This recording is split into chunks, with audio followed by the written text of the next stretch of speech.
En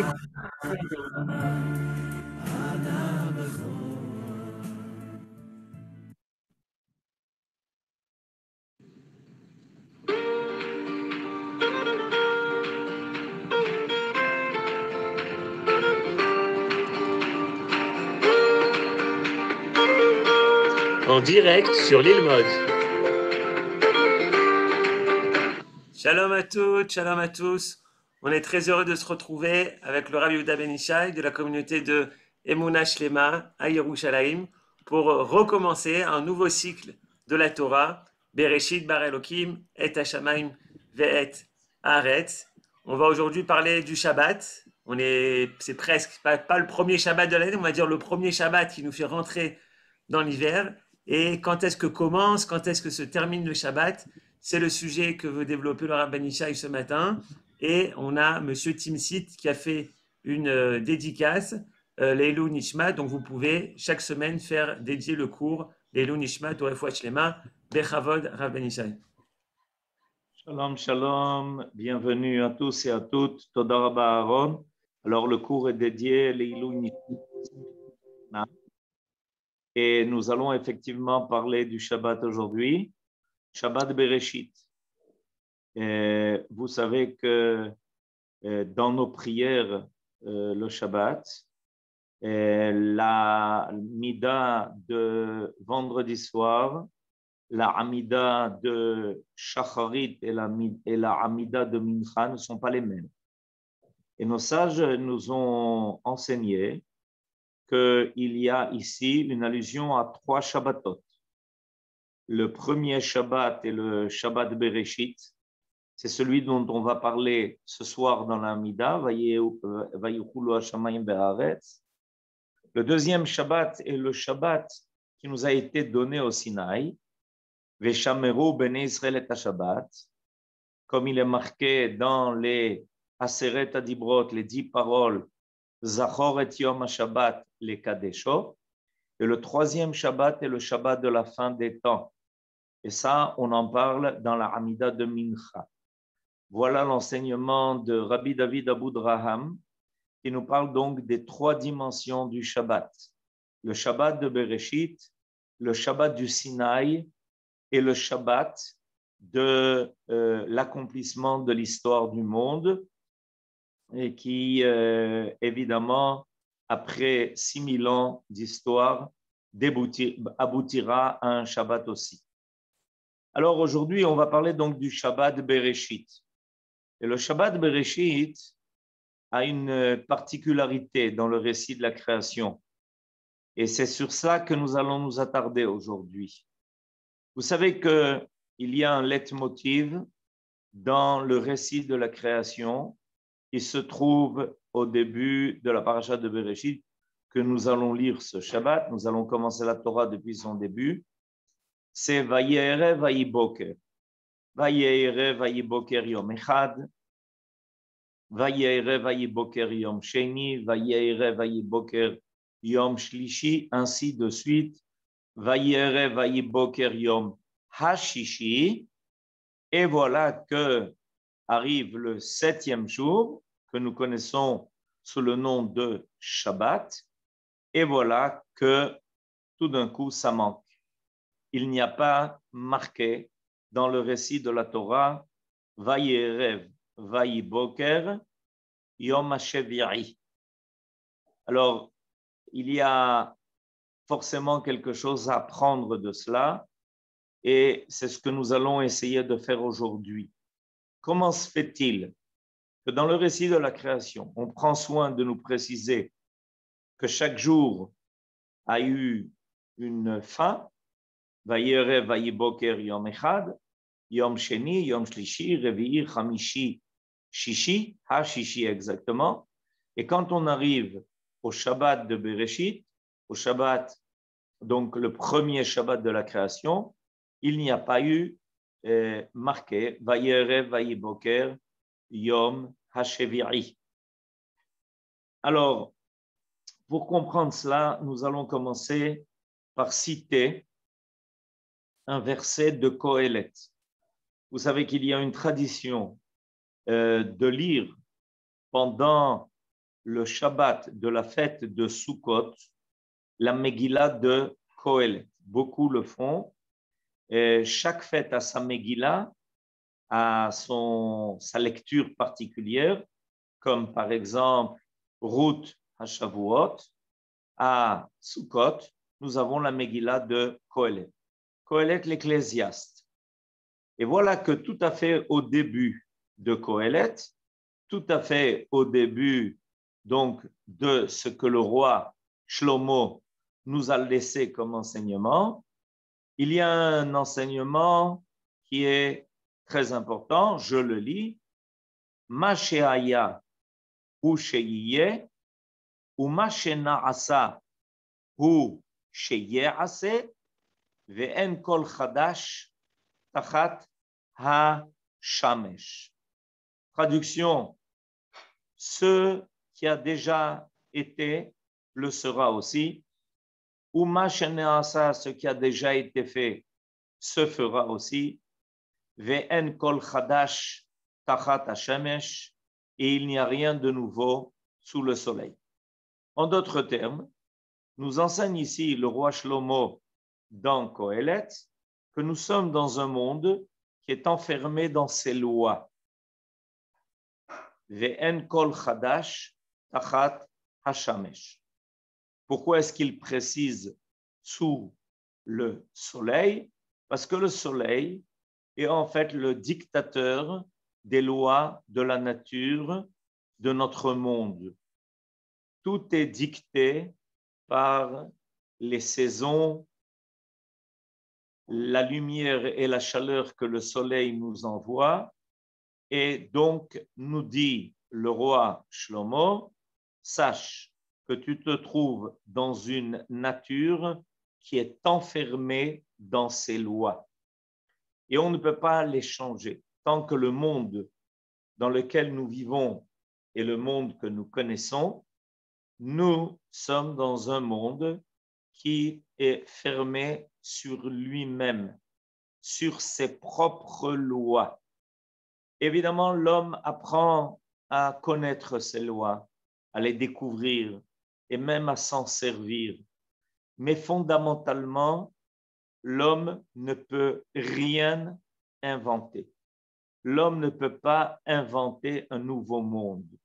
Il peut mettre à profit les lois du monde dans lequel nous vivons, mais il ne peut pas inventer de nouvelles lois. On est donc dans un monde qui, a priori, est un monde déterminé, ce qui évidemment a conduit à une philosophie déterministe. Peu importe si c'est une religion ou pas. Pour certains, c'est une religion et on connaît le principe de l'islam du mektoub. Mektoub veut dire tout est déjà écrit, mektoub, katouv. Et par contre, il peut y avoir une autre philosophie qui ne portera pas le nom de religion, mais qui voit aussi dans les lois de la nature quelque chose qui s'impose à nous et auquel on ne peut pas échapper. Et plus l'homme découvre le monde dans lequel il vit, et plus il se sent dans cet étau qui sont les lois de la nature. C'est ce que nous exprime ici le roi Shlomo, Ve'en kol chadash tachat ha-shemesh. Ça semble quelque chose d'assez pessimiste. Et on voit effectivement que l'histoire revient sur elle-même a priori et qu'on n'arrive pas à échapper à certaines lois conditionnelles qui dictent l'homme dès sa naissance et non seulement au niveau individuel mais aussi au niveau collectif. Pourtant, la Torah attend de nous de faire apparaître un monde qui soit meilleur. Un monde où on ne connaît pas ces lois qui s'imposent et qui imposent de vivre les imperfections et du monde et de l'homme. En effet, on est conscient qu'il y a des lois qui amènent des situations d'imperfection. Et la Torah attend de nous une capacité, une possibilité de faire améliorer le monde, de faire que le monde puisse être libéré de ses imperfections et l'homme aussi. Alors, comment y arriver? Quoi faire pour précisément échapper à ce que dans la langue française on appelle un cercle vicieux, ce qui est évidemment une appellation qui est grave, appeler ça comme cela. Alors, c'est exactement ce qui nous est enseigné dans le récit de la création par l'intermédiaire du Shabbat. Comment se fait-il qu'au bout du 7e jour, il n'y a pas marqué Vayerev, Vayiboker, Yom HaSheviri pour nous enseigner qu'il y a un jour, il y a une dimension dans le monde créé qui échappe à ce déterminisme, qui permet un dynamisme. Il y a la possibilité d'échapper à cela. Et comment y échapper? Précisément par l'intermédiaire du Shabbat. Le Shabbat est un jour qui est élastique. Je vais bientôt expliquer en quoi ça consiste, l'élasticité du Shabbat. Il n'est pas enfermé dans les lois rigides de la nature. Il échappe à cela. Et c'est pour ça que pour les 6 jours de la création, il est précisé Vayerev, Vayiboker, Yom Echad, Yom Sheni, Yom Shlishi. C'est-à-dire qu'il y a ici un cadre qui est fermé. Effectivement, on va parler donc qui est quelque chose à propos du Shabbat qui peut dépasser le temps, mais avant cela, précisons, chaque création qui est attribuée à un des jours est enfermée dans ce jour. Il est enfermé dans ce que ce jour lui amène.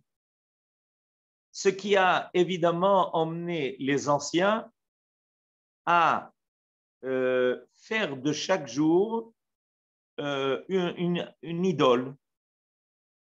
Comme le premier jour se trouve sous l'influence du soleil, Sunday, le deuxième jour sous l'influence de la lune, Monday,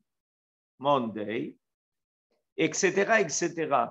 C'est-à-dire qu'ils ont senti cela, ils ont compris cela, qu'on était, pendant les 6 jours de la création, enfermés dans quelque chose qui était bien déterminé à l'avance. Il y a un jour qui nous permet d'échapper à cela. Alors ce jour-là est le jour du Shabbat. Il n'est pas terminé. Le jour du Shabbat est un jour qui ne se termine pas. Et on peut le constater au niveau de la halakha. Au niveau de la halakha, on a quelque chose de très, très particulier. On peut recevoir le Shabbat avant le Shabbat. On a même le devoir de recevoir le Shabbat avant le Shabbat. Ça s'appelle dans la halakha l'idée de Tosefet Shabbat. C'est-à-dire que on peut commencer le Shabbat alors qu'il fait encore jour. On peut faire la prière du Shabbat et le kiddush du Shabbat alors que la nuit du Shabbat n'est pas encore là. Vous savez que chaque jour, évidemment, on attend que la nuit tombe, on vérifie même de façon très précise l'heure de la tombée de la nuit pour pouvoir s'acquitter de Kriyat Shema, de la Tfila de Arvit, qui doit bien se passer la nuit. Et voilà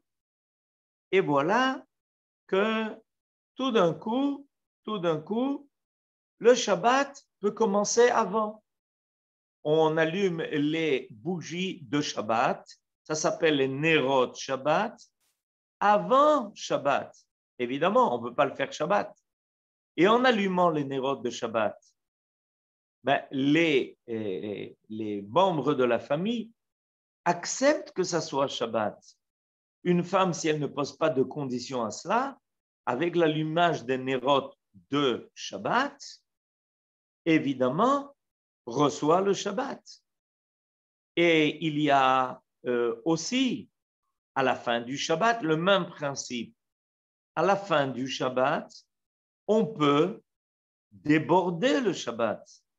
On ne termine pas le Shabbat exactement au moment précis où le Shabbat se termine au niveau de la nature. On l'allonge, on le prolonge. Donc, on s'aperçoit de quelque chose d'intéressant concernant le Shabbat. On s'aperçoit que le Shabbat, il peut empiéter. Je vais tout de suite faire une remarque à propos de ce qui m'est envoyé sur le dynamisme de la nature et on va en parler.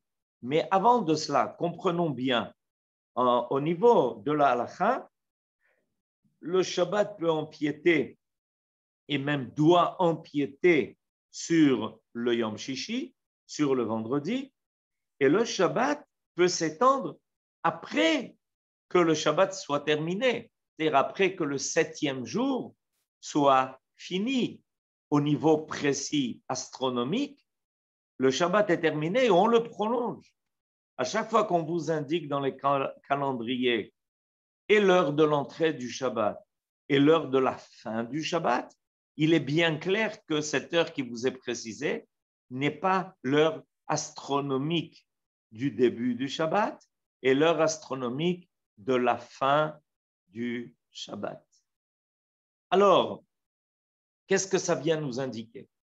Ça vient nous indiquer exactement ce dont on a parlé. C'est que le Shabbat est le temps qui est un temps en mouvance, qui peut nous ouvrir une fenêtre sur un monde qui n'est pas déterminé. On a effectivement le cadre à notre niveau, au niveau de la physique de Newton, je précise, on est dans un monde où les lois sont rigides et précises et inflexibles. Et c'est pour ça que Hateva est la gematria de Elohim. Elohim, c'est Midat Adin. Hateva, la nature, est la même valeur numérique que le mot Elohim. Il y a ici une Midat Adin. La Midat Adin, c'est quelque chose de rigide, quelque chose d'inflexible. Et le Shabbat nous fait découvrir un autre monde. Il nous fait découvrir le monde qui est au-dessus du Shemesh. Il nous fait découvrir ce monde qui est en mouvement. Et effectivement, plus la physique a progressé, plus cette matière qui a été développée par la physique moderne a été connue, plus on s'est aperçu que au fin fond de la nature se cachait une possibilité de dynamisme, une possibilité de progression, d'évolution. Effectivement, il s'agit de la physique quantique. Mais ça, nous les hommes, nous n'en avons pas perception si ce n'est par l'intermédiaire du Shabbat. Évidemment, quand on fait une étude approfondie de la matière et du monde, on finit par découvrir comme Einstein ce secret-là, qui finit par rejoindre le secret que la Torah nous a déjà livré depuis longtemps, en nous disant que les 6 jours de la semaine se terminent et aboutissent par un temps qui n'est pas un temps qui est enfermé dans l'étau du temps. Il est au-delà de cela. Il peut s'élargir. Et c'est pour ça qu'il n'y a pas marqué Vaï Erev, Vaï Boker, Yom HaShevi'i. Je voudrais, à propos de cela, vous nous faire découvrir cette idée à travers ce que nos sages nous ont dit à propos de la Torah. Dès le début de la Torah, Bereshit bara Elokim, Rashi nous fait remarquer que le mot Bereshit fait référence à 2 valeurs, celle de la Torah et celle d'Israël. Ces deux valeurs-là, et le Shabbat et Israël, s'appellent aussi Réchit, et pas pour rien. Alors, la Torah a précédé la création du monde. Voilà ce qu'il est enseigné, et dans le Midrash, et dans la Gemara, merci. Aaron qui nous présente maintenant le texte du Talmud dans le traité de Psachim, à la page 54. Vea Tanya, et nous avons reçu comme enseignement oral. Shiva Dvarim Nivreu Kodem Shenivra Haolam. Il y a 7 valeurs qui ont précédé la création du monde, qui ont été créées avant que le monde ne soit créé. C'est-à-dire que leur existence précède l'existence du monde que nous connaissons, le monde de la nature dans lequel nous nous trouvons. Ve'elouen. Et quels sont-ils? Torah, Ve'tshuva, Ve'gan Eden, Ve'geinom, Ve'kisei HaKavod, U'bet HaMikdash, Ve'shmo Shel Mashiach. Torah dirtiv, et à propos de la Torah, il est marqué dans le livre de Michelet, les proverbes, Hashem Kannani Reshit Darko. Dieu a fait de moi sa propriété, dit la Torah, je suis le début de son chemin, de son apparition. C'est-à-dire que la Torah est en fait cette science qui précède la science de la nature. La Torah est la science qui précède la science de la nature.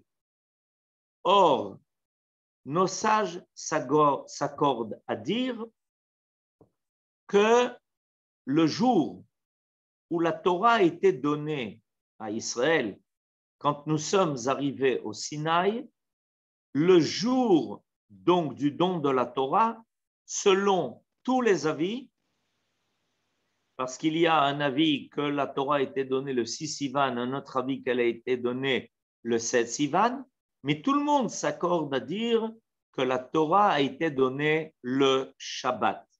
Voilà maintenant Aaron nous le montre sur notre écran, souligné. Découlé Alma, Beshabbat Nitna Torah le Israël. Il est clair, nous dit cet enseignement du traité de Shabbat, selon toutes les opinions, il n'y a pas de machloket possible à ce niveau. C'est que le jour où nous avons reçu la Torah, c'était un Shabbat. Découlé Alma Beshabbat Nitna Torah l'Israël. Ktivacha, d'où est-ce qu'on apprend ça? Il y a marqué dans les 10 paroles, je vous l'ai dit tout à l'heure, c'est le Shabbat du Sinaï, Zachor et Yom HaShabbat lekadesho. Ve, le verset qui suit après, Zachor et Yom HaShabbat lekadesho, merci à Aaron de nous l'encadrer, il est marqué, Vayomer Moshe el-Ham, Zachor et Hayom hazeh.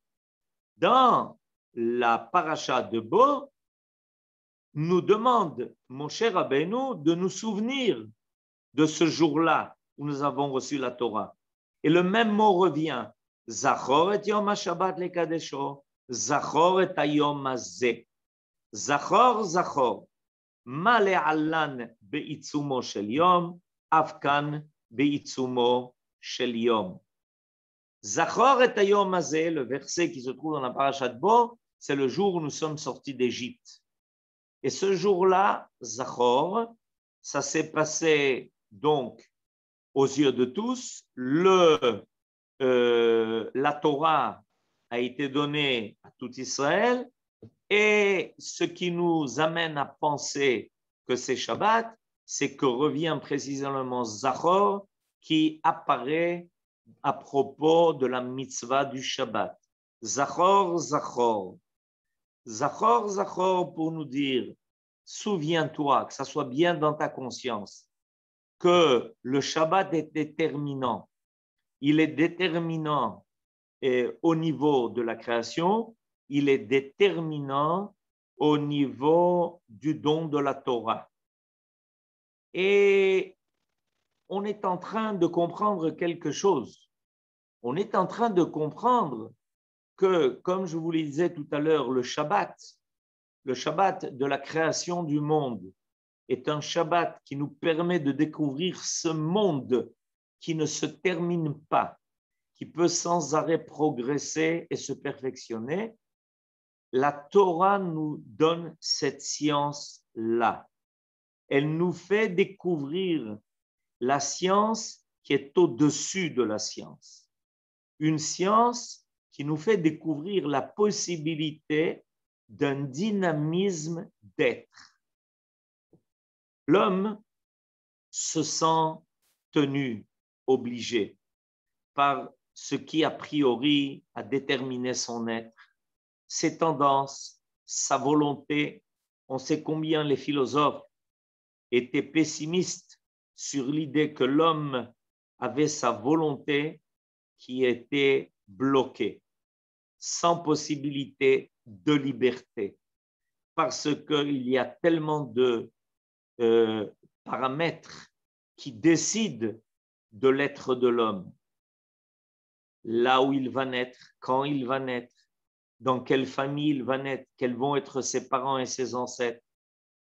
Et tout cela, ça a priori détermine la vie de l'homme sans qu'il ait la possibilité d'y échapper.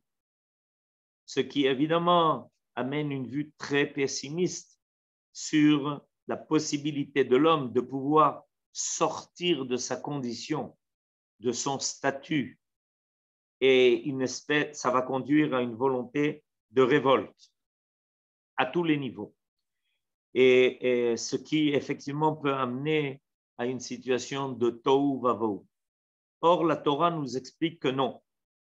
Il faut qu'on sache qu'il y a un monde qui est capable de changer, qui est en mouvance, qui est capable de se perfectionner. Ce monde, au niveau du temps, on le trouve dans le Shabbat qui n'est pas le temps. Et au niveau de la capacité d'y accéder, ça se fait par l'intermédiaire de la Torah. La Torah a été donnée précisément le jour du Shabbat, comme on l'a vu dans ce texte du traité de Psachim, pour nous faire comprendre que la Torah fait partie de cette matière très particulière, qui est la matière qui a précédé la matière de notre monde. C'est une autre physique. Elle est appelée aussi métaphysique, ce qui est au-dessus de la physique, ce qui dépasse la physique.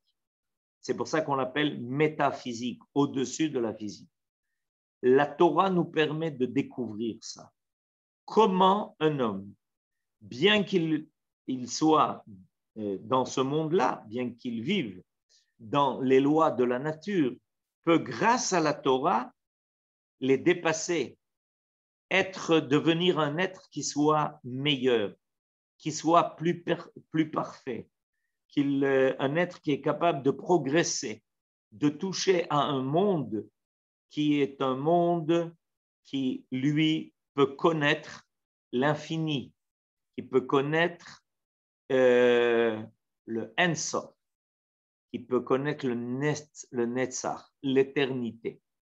Et c'est pour ça que la Torah a été donnée Shabbat.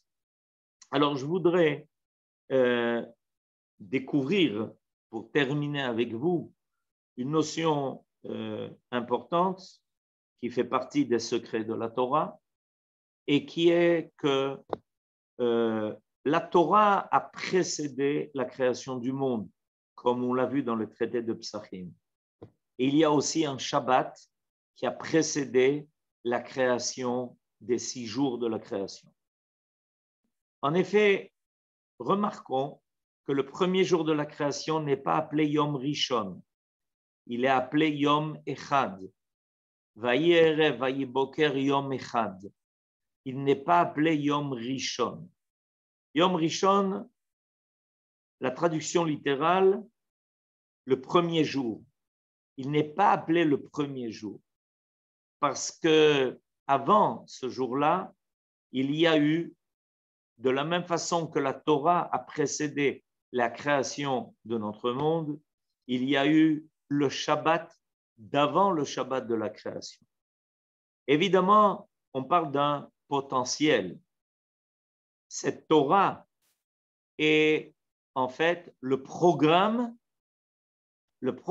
spirituel et du monde, et le programme spirituel et moral du monde qui va être créé. La Torah a précédé donc les lois de la nature qui sont fermées. Et le Shabbat qui a précédé la création du monde est aussi ce temps-là, un temps qui n'est pas le temps que nous connaissons, mais qui en potentiel permet de vivre un temps qui ne se termine jamais. Le temps que nous connaissons dans notre monde est un temps qui se compte, donc qui se coupe, qui se termine. Et c'est pour ça qu'on a la notion de fin des temps. Fin des temps. Cette notion, elle n'est pas véritablement en contact avec l'idée profonde de la Torah. La Torah parle de Acharit Ayamim. Acharit Ayamim, c'est-à-dire ce qui vient après les jours, non pas sauf Ayamim. C'est un concept qui n'est pas juif en fait, sauf Ayamim. Le concept que nous avons reçu de nos sages est Acharit Ayamim. Acharit, ce qui veut dire qu'est-ce qui viendra après les jours que nous connaissons. Eh bien, ce qui vient après les 6 jours de la création que nous connaissons, c'est en fait l'idée du Shabbat. Mais le Shabbat que nous connaissons maintenant, chaque semaine, nous allons y rentrer dans quelques heures, et la révélation du Shabbat, de ce temps qui a précédé la création.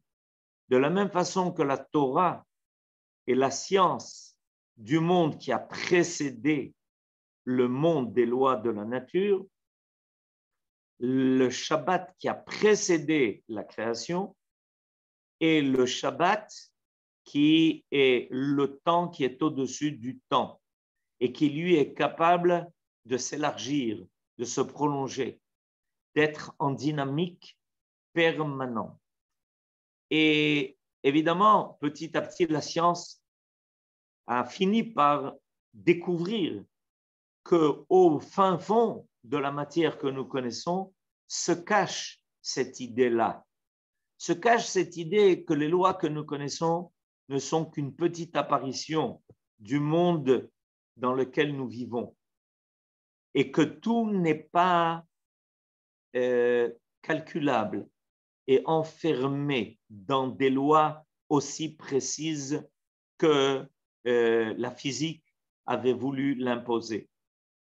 Et grâce au Shabbat que nous allons vivre, ce Shabbat qui revient chaque semaine, on est en contact avec ce Shabbat potentiel d'avant la création du monde. Grâce à la Torah que nous étudions et que nous allons commencer à lire à partir de ce Shabbat, qui est le Shabbat Bereshit, on est en contact avec cette science qui a précédé la science du déterminisme. Et pourquoi c'est tellement important? Parce que sans ces deux valeurs-là, la valeur de la Torah qui a précédé le monde dans lequel nous sommes, et le Shabbat qui a précédé les 6 jours de la création qui nous ont imposé leur loi, on ne voit pas d'horizon possible de la possibilité de changer le monde, de l'améliorer. On essaye à chaque fois de découvrir de nouvelles lois pour essayer d'en profiter. Mais à chaque fois, on s'aperçoit qu'on bute sur quelque chose qui nous empêche d'aller plus loin que ça. Et voilà pourquoi finalement, on est tellement des fois saisi par ce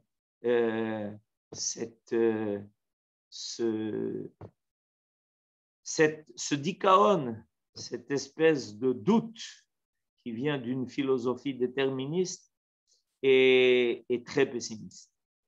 Alors, grâce à cela, grâce à cette allusion extraordinaire que nous donne la Torah dans le fait que le Shabbat n'est pas terminé, on a ouverture sur autre chose. Et on a le droit de non seulement espérer, de penser que notre monde peut changer et peut changer en bien. Et que, pourquoi? Parce que le bien a précédé la création du monde. Avant que le monde ne soit créé, il n'y avait pas ni Tohu, ni Bohu, ni Chosher, ni Tehom. Ces notions-là, Ve'aretz haïta Tohu, Vavohu, Ve'chosher hatne Tehom, ce sont des notions qui apparaissent seulement une fois que le monde a été créé. Bereshit bara Elokim et hashamayim ve'et haaretz. Mais avant cela, il y avait un monde qui est parfait. Le monde parfait a précédé le monde de l'imperfection. Et Akadosh Baruch Hu nous a laissé comme tâche de révéler ce monde parfait dans le cadre du monde de la nature, en nous attachant à ces valeurs-là, qui sont des valeurs qui nous mettent en contact avec ce qui va au-delà des lois serrées de notre monde et des lois du temps de notre monde. Et grâce à ce Shabbat que nous allons vivre maintenant, nous allons vivre en même temps ces deux valeurs d'un seul coup. Ça s'appelle Shabbat Bereshit et on va commencer la Torah mi-Bereshit. Alors, soyons conscients de cela. Il est important d'avoir en tête profondément cette idée que en respectant le Shabbat, c'est-à-dire en s'attachant à la profondeur de ce jour qui peut s'élargir. Il est clair, nous indiquent nos sages, qu'après qu'on ait passé une longue histoire dans le cadre des 6000 ans qui correspondent aux 6 jours de la création, il est clair qu'on se dirige vers un temps qui deviendra de plus en plus le temps du Shabbat. On s'aperçoit que l'homme a besoin de beaucoup moins s'investir dans le travail de la matière pour pouvoir vivre dans ce monde et pour le libérer et lui permettre d'accéder à ce temps qui finira par devenir un temps infini, qui est le temps du Shabbat, à propos duquel il n'est pas marqué qu'il s'est terminé. Et comme je vous l'ai dit tout à l'heure, on peut déjà empiéter sur le Yom Shishi en recevant le Shabbat à l'avance et prolonger notre Shabbat après le Shabbat pour déjà goûter à un temps qui est au-dessus du temps. Shabbat Shalom et à bientôt. Merci beaucoup, Toda Rabba, Rabbi Yishai, pour cet éclaircissement. sur le Shabbat Bereshit.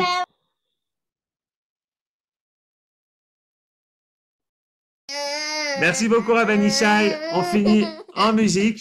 On te voit, Migila. Je vais pas me voir. D'accord. On finit en musique avec Yom HaShishi. Et je rappelle que le cours a été pour l'élévation de Yosef Ben Chana. Yosef Ben Chana. Shabbat Shalom à tous. Vous pouvez ouvrir vos micros. Yom HaShishi.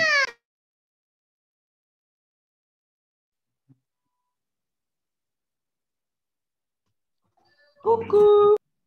Metsuyan.